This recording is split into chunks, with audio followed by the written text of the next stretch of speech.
Bonjour à tous, nous sommes le jeudi 8 avril et voici le cours d'aujourd'hui où il va s'agir de corriger le travail que vous avez fait avant de partir en confinement, pour certains d'entre vous, et puis vous donner le travail d'aujourd'hui, qui sera à faire, non pas pour demain vous avez déjà des choses pour demain, au niveau des équations différentielles, donc ça sera pour le lundi après les vacances. Pour l'instant, je n'ai pas beaucoup de copies, donc sachez que tous ceux qui m'ont refait l'exercice 4 et 5 verront des points de bonus sur leur copie que je suis en train de corriger. Et c'est parti. Et donc on commence par l'exercice 3 qui était à préparer donc pour vendredi dernier avec les cartes. Donc l'événement A inter B, c'est la carte est noire et la carte est une figure valet dame roi. Donc comme je l'avais écrit sur LED, donc la carte, qu'est-ce que ça peut être comme carte? Les figures noires, c'est valet de pique, valet de trèfle, dame de pique, dame de trèfle, roi de pique, roi de trèfle. On avait fait un même exercice et qu'on avait corrigé en classe qui ressemblait. Donc ça veut dire il y en a combien? 1, 2, 3, 4, 5, 6 cartes parmi les 32. Donc la probabilité, c'était 6 sur 32. La probabilité de A union B, c'est-à-dire que la carte est noire ou une figure.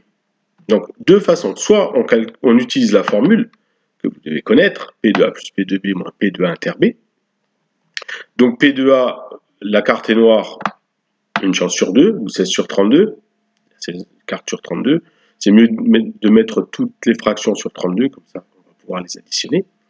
La carte est une figure, on a 12 figures, 4 valets, 4 dames et 4 rois, ça fait 12 figures, moins l'intersection des deux que je viens de calculer, 6 sur 32, et ça me fait 22 sur 32. Donc voilà le deuxième résultat à trouver. Petite remarque, on aurait pu le calculer directement, trouver tous les éléments de l'événement A union B. C'est-à-dire, j'ai mes 16 cartes noires et mes figures de couleur. Parce que je les ai déjà mis, mes figures noires là-dedans. Donc mes figures de couleur, qu'est-ce que j'ai? J'ai 2 valets, j'ai 2 dames de couleur rouge et 2 rois de couleur rouge, ça fait 6.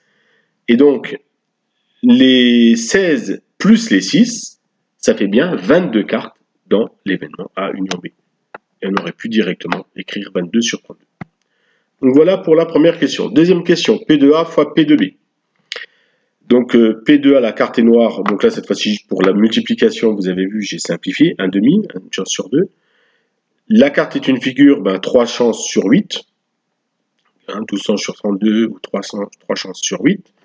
On peut dire aussi il y a 3 figures parmi les 8 cartes possibles, 7, 8, 9, 10, valet, dame, roi, as. Et 1 demi fois 3 huitièmes, ça donne 3 16e. P2A inter B, on avait trouvé 6 sur 32. Et est-ce que c'est égal? Oui, c'est égal. Donc, A et B sont indépendants.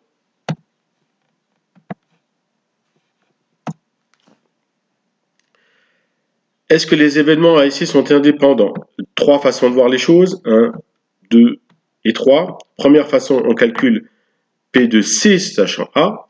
La carte soit un pic sachant qu'elle est noire. Donc, on a une chance sur 2, parce qu'il y a les pics et les trèfles. Et P de C, la carte est un pic, une chance sur 4. Donc, c'est bien différent. On peut aussi calculer P de A sachant C. Probabilité que la carte est noire, sachant qu'elle est pique. C'est ça, c'est un pic. Si c'est un pic, c'est que c'est noir. Donc la probabilité, c'est 100%, c'est 1. P de A, la carte est noire, 1 sur 2, c'est bien différent. On peut aussi s'amuser à calculer P de A inter C. La carte est un pic et noire. En fait, si elle est pique, elle est noire. Donc la probabilité que la carte soit un pic et noire, c'est 1 sur 4.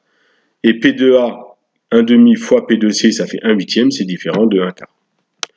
Voilà pour l'exercice 3. On passe à l'exercice 4 où je vous avais donné une Donc c'était l'exercice 45. Je vous avais donné une indication, une aide. Hein. On peut écrire l'ensemble des événements possibles sous la forme, donc en décrivant des couplets, hein. 1-1, c'est-à-dire le premier dé c'est un 1, le deuxième dé c'est un 1, 1-2, premier dé c'est un 2, etc. jusqu'à 6-6. Il y a 36 possibilités d'événements. Ensuite, chaque événement on écrit. Le premier dé donne un chiffre pair, donc c'est 2-1, 2-2, 2-3, 2-4, 2-5, 2-6. Après il y a 4-1, 4-2, etc.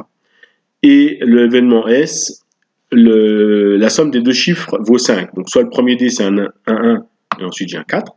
Soit le premier dé c'est un 2, mais ensuite j'ai un 3. Soit le premier dé c'est un 3 et ensuite c'est un 2. Soit le premier dé c'est un 4 et ensuite j'ai un 1. J'ai 4 possibilités pour l'ensemble S. Donc la probabilité de l'événement A, le premier dé donne un chiffre pair. Donc ça c'est facile, hein, c'est 1 sur 2. Vous avez 3 chiffres pairs, 3 chiffres impairs. Et la probabilité de A sachant S, donc sachant que on a une des 4 possibilités là, la probabilité que le premier dé soit pair, ben, combien il y en a? Une, le 2 et le 3, et 4 et 1, 2 sur 4, et ça donne P de A. Donc, 2 quarts, 1 demi, c'est bien égal, donc c'est des événements indépendants. C'était la première méthode.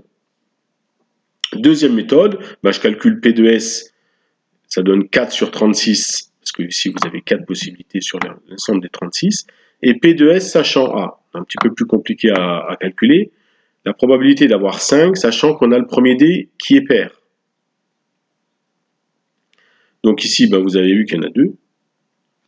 Et des événements A, 1, 2, 3, là on n'en voit que 3. En fait, en tout, il y en a 18.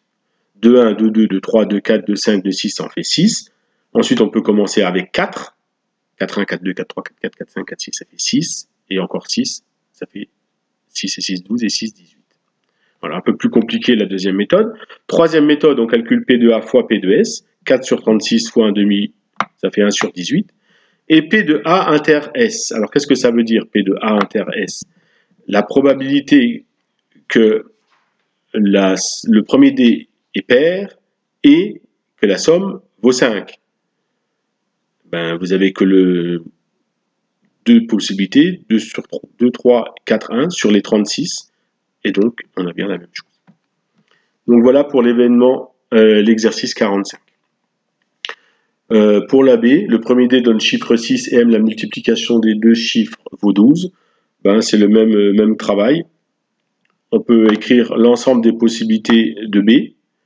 Donc 6, 1, 6, 2, 6, 3, 6, 4, 6, 5, 6, 6. Ça fait 6 possibilités. M, la multiplication des deux chiffres vaut 12. Donc 2 fois 6, 3 fois 4, 4 fois 3, 6 fois 2. Et puis ensuite, ben, de la même façon, on calcule soit P de B sachant M, soit P de M sachant B, ou soit P de B fois P de M, et on voit que les deux événements ne sont pas indépendants. Donc voilà pour l'exercice 45. Nous passons au dernier exercice, c'est celui peut-être qui a été le mieux traité. Hein. Même si certains ont fait quelques petites fautes dans le tableau. Alors, dans le tableau, il faut un peu justifier les nombres. Hein. Bon, le premier, c'était 400. Pourquoi 400 ? Parce que ici, vous voyez, 40% des pièces proviennent de A. Et 40% fois les 1000 pièces, ça fait 400. 40 fois 1000 divisé par 100. Ensuite, le deuxième nombre à justifier, c'est le 20. Alors, pourquoi le 20 ? Parce que vous avez 5% des pièces de A sont défectueuses. Donc 5% des 400 là sont défectueuses. 5 fois 400 divisé par 100, ça fait 20. Une fois qu'on a le 400 qui est là et le 20 qui est là, on peut avoir ici le 380 en faisant une soustraction, et puis on peut avoir le 600 en faisant une soustraction. Et ensuite, on peut répondre à la dernière question, pourquoi le 12 ? 2% des pièces produites par B, donc maintenant c'est qu'il y en a 600, sont défectueuses, donc on fait 2 fois 600 divisé par 100 et on obtient 12. Donc une fois qu'on a placé les nombres, ensuite il faut répondre aux questions. Alors les questions. La probabilité des événements. La pièce a été fabriquée par la machine A. il suffit de regarder le total, 400 divisé par 1000, c'est fini. La pièce a été fabriquée par la machine B, 600 divisé par 1000, c'est fini. Que la pièce soit défectueuse, 32 divisé par 1000, c'est fini. Alors, soit on écrit la fraction, soit on écrit les valeurs rapprochées, peu importe. Ensuite, définir par une phrase l'événement A inter D. Alors, ça veut dire quoi A inter D? Que la pièce provient de la machine B et est défectueuse. Donc, il y en a 20. Sur les 1000, ça fait 20 divisé par 1000. Et ça fait 0,02. Alors, j'ai vu des fautes. J'ai vu quelqu'un qui a écrit P2A, enfin, il n'y en a pas qu'un, fois P2D. On ne sait pas si les événements sont indépendants. Et regardez, quand on calcule 0,4 fois 0,032, ben en tout cas, on n'obtient pas 0,02. Pas loin, mais c'est 0,018, ça ne fait pas 0,02. Donc on a faux. Parce qu'on peut calculer P2A fois P2D seulement si les événements sont indépendants. Donc ça, c'est une erreur que j'ai retrouvée. Donc ensuite, on calcule P2A inter D sur P2D. Donc P2A inter D, c'est 0,02, P2D 0,032. Bon, il n'y a plus qu'un petit calcul à faire. Hein. Et on obtient 0,625. Et donc, c'est le même résultat que P2A sachant D, qui se calcule comment? Ben, on sait D, donc on sait que c'est défectueux, il y en a 32, et la probabilité qu'elle soit défectueuse, c'est 20. 20 sur 32, ça fait 0,625. Donc, c'est la formule P2A sachant D égale P2A inter D divisé par P2D. On obtient la même chose. Donc, voilà pour cet exercice que j'ai évalué. Donc, je me noterai évidemment que les notes au-dessus de la moyenne et je rajouterai les bonus à ceux qui m'ont rendu quelque chose aujourd'hui d'ici quelques minutes. Dernière chose, donc si des fois il y a de nouveau des soucis au niveau des connexions, vous avez le droit de me l'envoyer directement à mon adresse de l'académie que vous voyez. Et donc le travail à faire, c'est le 74, le 75, page 139. Et au cas où, ben, je vous le mets à l'écran. Voilà, alors je pense que vous avez tout là. Voilà. Non, pas tout à fait, tu es encore un peu plus petit. Donc, c'est les deux exercices que vous avez à faire aujourd'hui et que vous devez me rendre pour lundi de la rentrée. Hein, donc, un jour. Voilà. Donc, le premier, nous avons le même type de tableau avec des pourcentages, exactement le même type d'exercice que je viens de faire, d'expliquer. Avec justifier que les événements ne sont pas indépendants. Donc quand on calcule comme ça l'événement, la probabilité de l'événement E ou E inter O, on comprend qu'on va utiliser si P de E inter O c'est égal à P de E fois P de O. Après vous pouvez utiliser d'autres formules. Et puis dans le deuxième, on a un arbre que vous devez reproduire et compléter. Alors pour reproduire, ce que vous pouvez faire, c'est de prendre, au lieu de le reproduire, si vous voulez, vous pouvez copier l'image avec Paint et puis d'écrire dessus les valeurs, pas de problème. Ou vous recopiez puis vous photographiez votre travail.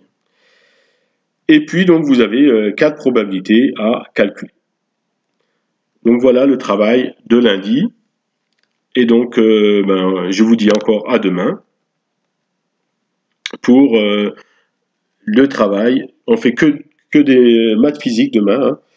On va travailler sur les équadifs pour 1 heure. Et puis une deuxième heure, vous aurez un travail sur la deuxième partie du bac blanc.